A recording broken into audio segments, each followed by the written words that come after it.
Y bueno, pues como sabemos ya se llegó a un acuerdo con los mineros informales, levantaron los bloqueos, la huelga, pero lamentablemente el acuerdo, por lo que he podido leer, es muy poco auspicioso porque prorroga plazos. Dice que se constituirá, bueno, hay 30.000 más o menos que ya están encaminados, ya están a punto de formalizarse. Con esos no hay problema. Pero hay otros, que son como 40.000, 50.000, que ni siquiera han comenzado el proceso y son más bien rebeldes a él. Bueno, para ello se conforma una comisión especial encargada de diseñar una estrategia de saneamiento de la pequeña minería y minería artesanal, que estudiará y revisará el proceso de modo integral, estableciendo en abril de 2014 un programa de saneamiento, formalización y legalización de la pequeña minería que culminará el año 2016. Es decir, se posterga el plazo que vencía ahora en octubre, creo, hasta el año 2016. Ya no hay acciones de interdicción, también se dice en esa misma nota de prensa del gobierno. Entonces estamos con Manuel Pulgar Vidal, ministro del Ambiente, y con Miguel Santillana, economista del Instituto del Perú. Buenas noches, ¿cómo están? ¿Cómo están? Bueno, ¿qué ha pasado? Es decir, esto ya, el Estado se rindió, el gobierno se rindió. No. Bueno, yo creo, Jaime, con toda la estima que te he tenido siempre, que hoy día me has recibido como un anfitrión duro, pero vamos a precisar las cosas. Estoy leyendo lo que el mismo gobierno ha dicho. Pero vamos a explicarlo porque no es correcto. No es correcta la afirmación. Estás refutando a la nota de prensa del gobierno. La nota de prensa puede haber sido mal levantada, pero no es así. Y quizás la Cámara ayude. Este es el proceso de formalización, el que aparece en este cuadro. Un proceso de formalización que se inicia el 19 de abril del 2012 y que tiene como fecha límite el 19 de abril de 2014. Y que tiene un conjunto de pasos. El primero de los cuales la declaración de compromiso, que fue presentado por un número importante, y el siguiente, el título minero. Y todo debe concluir el 19 de abril de 2014 como proceso de formalización. ¿Qué ocurrió en este escenario? Eso es luego de una postergación que ya hubo. Sí, no, a la declaración de compromiso nomás, solo de un término interno, no 19 de abril de 2014, siempre fue el mismo. Nosotros partimos con un número indeterminado de operadores, no sabíamos cuántos eran. Declaración de compromiso lo presentaron casi 70.000. ¿Ya? Y de esos 70.000, el siguiente paso, que vence el 5 de septiembre, son alrededor de 14.000, alrededor de 15.000 que ya tienen título minero o contrato de explotación y alrededor de 16.000 que están cerca de tenerlo. ¿Qué hemos hecho con ellos? Le hemos dicho, los siguientes 3 pasos los vas a cumplir al 19 de abril de 2014. Es decir, no hemos alterado un día el plazo de cumplimiento del proceso de formalización. 30.000 están enrumbados. Y es un éxito, Jaime, porque ya que tanto te preocupa el tema del 2016, déjame decirte que en el mes de marzo de 2011, en el gobierno pasado, cuando se aprobó el plan para la formalización de la minería artesanal, firmado por Alan García Pérez, Rosario del Pilar Fernández Figueroa, tengo los míos, Pedro Sánchez, Antonio Obrac, Rafael Quevedo, se aprobó un plan de formalización 2011. ¿Qué cosa dijo? El plan de acción del presente plan, el plazo de acción del presente plan es de 5 años. Gobierno pasado, 2011, se puso un plazo de 2016. ¿A cuánto formalizó? Pregúntale a Miguel Santillana, que obviamente, ¿cuánto formalizó Miguel? Pero eso ya quedó derogado, pues. Correcto. Nosotros al día de hoy, Jaime, tenemos 30.000 encaminados. Y eso es un buen resultado. Si mañana sale la norma, que es mañana o pasado mañana, vas a tener la lista con nombres pero y apellidos. Los demás son rebeldes. Los demás son rebeldes. Nadie ha dicho que se va a cortar ni siquiera han comenzado, no quieren. No. Los demás son alrededor de 37.000 que tienen declaración de compromiso y que en el plazo hasta el 19 de abril de 2014 pueden seguir sumándose a la lista que va a salir como anexo 1 y como anexo 2. Obviamente y de manera responsable, cerrado este proceso de formalización, porque uno tiene que hacer las cosas de manera estanco. Es decir, tengo un plan de formalización, he obtenido 30.000 en buena hora. Vamos a suponer que al 19 de abril de 2014 se te caen algunos. Terminas con 20. Es un avance muy importante tener 20.000 con título minero, con autorización de uso de la tierra, con instrumentos de gestión ambiental correctiva, con uso del agua. Y luego tienes que pensar en el futuro. Y tienes que decir, ok, ¿cómo continúo el saneamiento? Lo que no significa que hayamos extendido plazos. Obviamente que tienes que seguir pensando en el futuro. Lo que nadie ha dicho que tenemos entonces que es la formalización al 2016. Eso es una absoluta equivocación. Nadie ha dicho entonces, eso. ¿por qué dice esto acá que este es un plan al 2016? No. La estrategia eso dice de saneamiento, la nota del gobierno. La estrategia de saneamiento post-abril de 2014 va a tener metas, pero ¿qué cosa va a tener, por ejemplo, esta estrategia de saneamiento? Va a mirar el tema de superposiciones, porque gran parte del problema es operadores mineros que están en concesiones de terceros, en donde hay ciertos concesionarios que sí quieren negociar, Muchos. Hay un número importante que sí y otros que no. Por ejemplo, el caso de Horizonte y Poderosa han negociado con unos, no con otros. Entonces, ahí hay una cuestión de un diálogo que se debe promover. Bueno, ¿qué pasa en los casos en que el concesionario no quiera negociar? Sí, estos son, digamos, como yanaconas mineros, ¿no es cierto?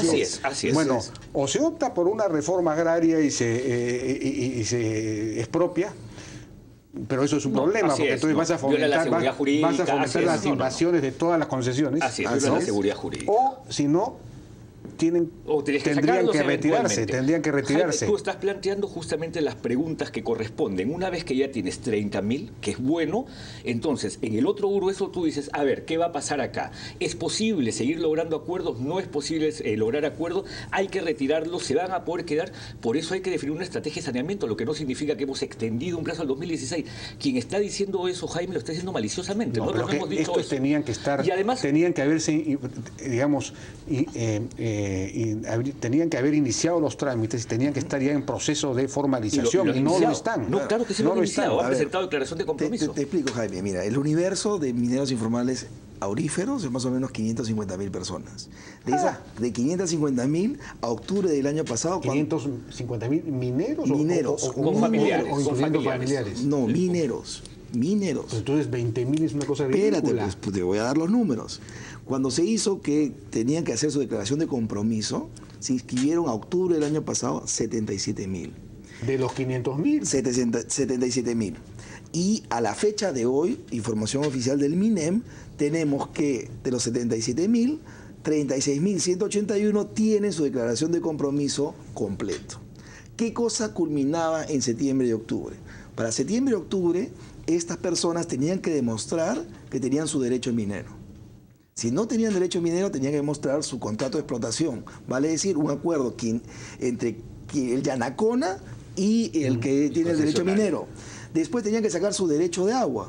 Y por último, lo que se postergó el 6 de febrero de este año fue el instrumento de gestión ambiental correctiva.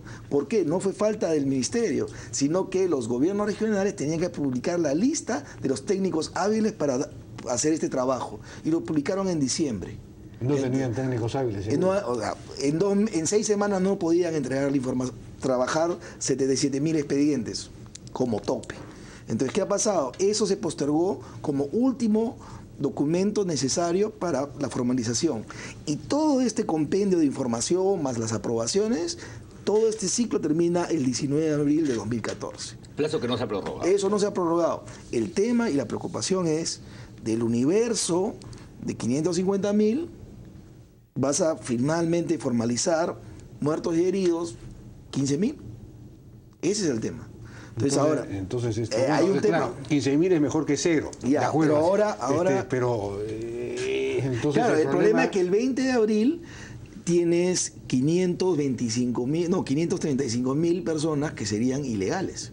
Y la estrategia de saneamiento incluye un conjunto de elementos que pasan por el tema combustible, que pasan por el tema procesamiento minero, porque en eso sí estamos trabajando. Sacar el procesamiento minero del régimen de pequeña minería. Eso se va a hacer porque eso va a significar un cambio significativo en el tema de la minería. Eso no he entendido nada. Vamos a hacer una pausa y regresamos con esta estrategia. Presentamos el acto de depositar gratis en Cajeros Depósito. No necesitas tarjeta ni ser cliente. Solo ingresa el número de cuenta, luego deposita la cantidad exacta y listo. Así de sencillo. Para tener HD de Movistar TV, solo tienes que ahorrar 20 soles al mes. Por eso, en lugar de ir a Occidente, vente a Popular. ¡Por favor! Ahora por 20 soles tendrás hasta 29 canales en HD, con lo mejor de nuestros canales exclusivos y mucho más. Llama al 1212. Movistar, compartida la vida es más. Los incas llamaron Intipalca a la pasión entre el sol y el valle de Ica. Y con la misma pasión, cosechamos vides traídas de Francia en nuestros viñedos en Ica, para entregarles nuestra línea de vinos Intipalca, varietales y reserva. Intipalca compite con los mejores vinos del mundo. Intipalca, el vino del Perú.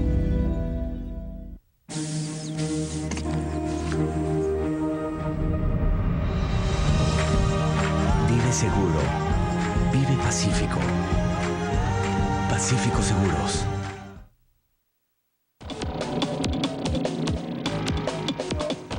Bueno, el ministro nos estaba empezando a explicar una estrategia de, en fin, aquí se requiere hacer interdicción. No es posible que los insumos como el cianuro, el mercurio, no estén dentro de este régimen de control. Y la interdicción, Jaime, no se ha dejado de hacer. La última acción de interdicción se ha hecho hace una semana. La semana pasada en Madre de Dios, y las acciones de interdicción en todas las zonas excluidas, prohibidas de áreas protegidas, se continuará. Está en absoluta coordinación entre el Ministerio del Interior y el Ministerio de Defensa. Pero no es lo único la interdicción. Los insumos estos químicos siguen llegando. Ya la SUNAT instaló lo que se llama control de rutas fiscales. Soy consciente que hay cosas pendientes. Ocinermin tiene que concluir todo lo que es la limitación en el uso de combustibles en zonas como Madre de Dios, porque no podemos estar 5 veces por encima de consumo de combustibles en Madre de Dios, ni la señora Goya puede ser que tenga autorización de consumidor final. Es absurdo, y ahí reconocemos que hay un error en el gobierno de no haber actuado más rápidamente, pero Ocinermin sabe que esa tarea la tiene que cumplir.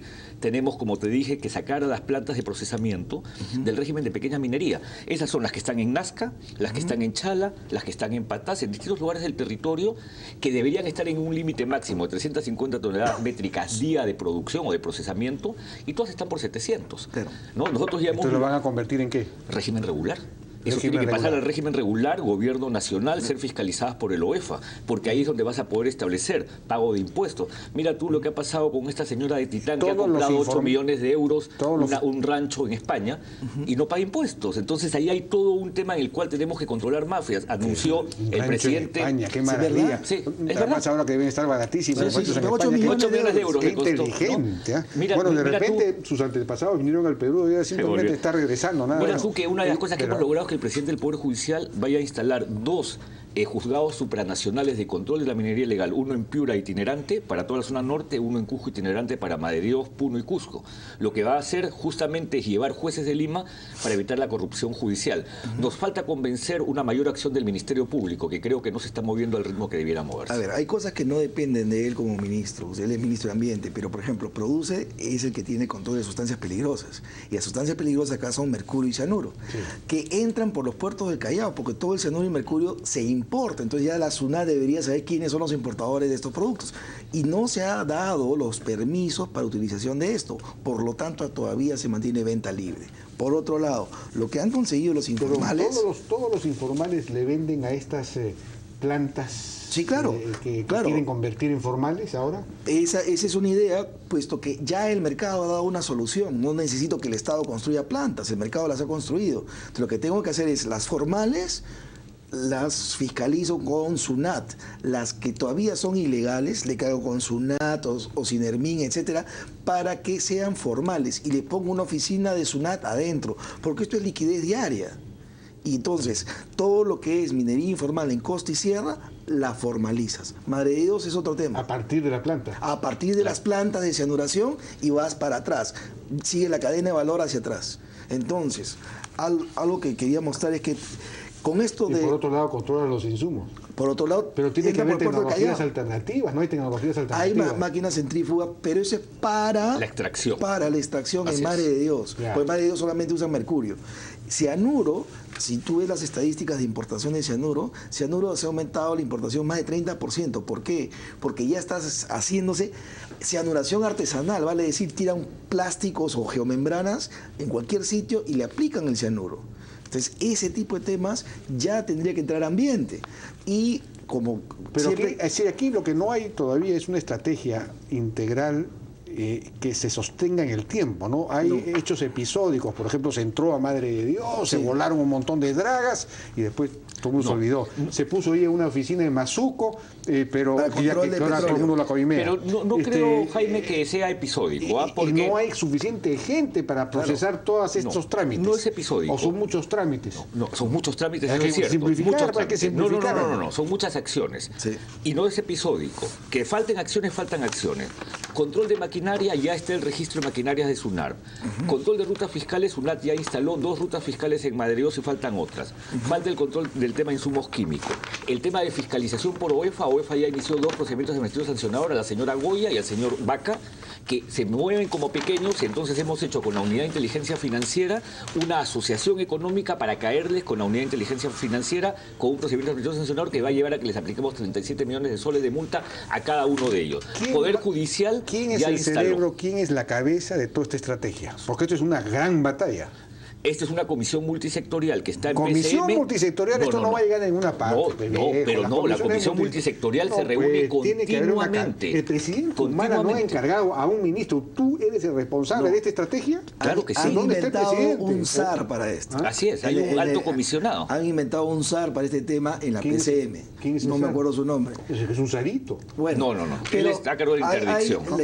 la idea es ayudar al gobierno. Entonces, como a veces ellos tienen problemas de ubicar las cosas, le hago entrega oficial al ministro de todas las plantas ilegales que hay en el circuito de Nazca. Ahí lo tienen, con su nombre, ubicación geográfica, etcétera, como para decir que no la puedes encontrar. A ver si pueden ponchar, por favor. Y, no pueden. A ver. Y por acá también tenemos Ahí están todas las plantas. todo lo que está en Nazca. Las plantas ilegales. Y acá al costado... Fíjate, Santillana se ha recorrido todo el territorio haciendo un mapa, es increíble. ¿Ya? Y acá tienes todo lo que es Chala. Es un ingeniero militar. Acá tienes Chala. Entonces, estos documentos se los voy a dar al ministro para que después no digan que no saben dónde están. O sea, ya está georreferenciado y pueden saber dónde están las plantas ilegales. ¿Y cómo lo has hecho todo esto? Trabajo de campo. Eso se llama trabajo de campo. Tú te has infiltrado, digamos, en estos territorios. Así es, algo que tú pues, aprendiste en las ciencias sociales. Debería sociales. ser pues el ministro. No. Está recorriendo, mirando. A ver, Jaime. ¿Por qué no Yo le agradezco a Miguel que siempre provea información. Pero esta información de las plantas es absolutamente conocida. Absolutamente conocida. Todos saben, Jaime, todos saben que entre Chala y Nazca hay más de 100 plantas, de las cuales solo dos tienen formalidad. Las otras están en el régimen de pequeño y deben ser fiscalizadas por el gobierno regional. No los dejan entrar, no les levantan la tranquera. Es por eso que nosotros, con la ley de fortalecimiento de la fiscalización ambiental, dijimos, este es un artículo muy importante, cuando se demuestra objetivamente que aquel que se presenta como pequeño excedió las condiciones para ser pequeño, entre el gobierno nacional a través del OEFA. Y ya estamos entrando, ya hemos entrado, ya hemos iniciado procesos contra estas plantas. Pero además, y esta es una tarea que tiene que hacer Energía y Minas, y lo vamos a hacer muy pronto, estas plantas tienen que salir del régimen de pequeña minería. Eso es un hecho. El día que tú saques a estos del régimen de pequeña minería, puede el gobierno nacional actuar mejor. No es que no se conozcan, Jaime. Yo creo que ahí el tema de complejo de Adán no es el mejor. No es que no se conozcan, sino que esos son los defectos que ha mostrado el proceso de centralización. El proceso de centralización hizo que esto se vaya a los gobiernos regionales, no han tenido la más pálida capacidad de fiscalizar. El gobierno regional de Ica, tengo videos que te los puedo pasar, cómo les bajan la tranquera a estos mineros. Y hay un señor de apellido, se me fue ahora, que hace sobrevuelos. Yo he ofrecido llevar a los periodistas a hacer sobrevuelos, porque estos señores son los que están pidiendo que se reduzca la poligonal de las líneas de Nazca. O sea, a ese nivel llegan. Están pidiendo que se reduzca porque ya están casi invadiéndola. Te ponen un poquito de geomembrana solamente para lo que ves desde la carretera, pero cuando haces un sobrevuelo no tienen ninguna geomembrana. Claro. Y van llenando huecos de arena con relave. No hay cancha de relave. Que esto se conozca, claro que se conoce. Pero le agradezco que siempre, si puede dar mayor información en buena hora, el gobierno siempre lo recibe como bienvenido. Pero estamos haciendo los cambios y ya el OEFA está entrando. Vamos a sacar a ellos de la pequeña producción porque no son pequeños productores. Pues porque se está fiscalizando a los formales. Así es. Y no se hace nada con los informales, pues es una cosa ridícula. Eso tiene razón. Pero terminemos esta parte del programa. Ya nos ha ganado. Utilicemos la formalización a partir de las plantas. Eso es lo inteligente para hacer en Costa y Sierra. Pero para eso hay que formalizar a las propias plantas. Así es. Bueno, muchísimas gracias. Bueno, Jaime, te agradezco. Ha sido un anfitrión encantador. Un ministro. No, por favor, con todo gusto. Aún más encantador. Muchas gracias. Pero la cuestión es que no sea encantador de serpientes, encantador de serpientes, para que esto funcione, pues, ¿no? Hay que encantar a los minerales.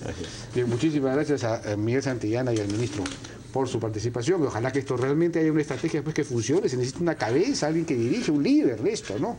Bueno, vamos a una pausa y regresamos ahora con el director de la Biblioteca Nacional, Ramón Mujica, y Thomas Cummings han participado en un interesantísimo seminario sobre la historia del libro en el Perú y han hecho unas presentaciones absolutamente fabulosas. Regresamos.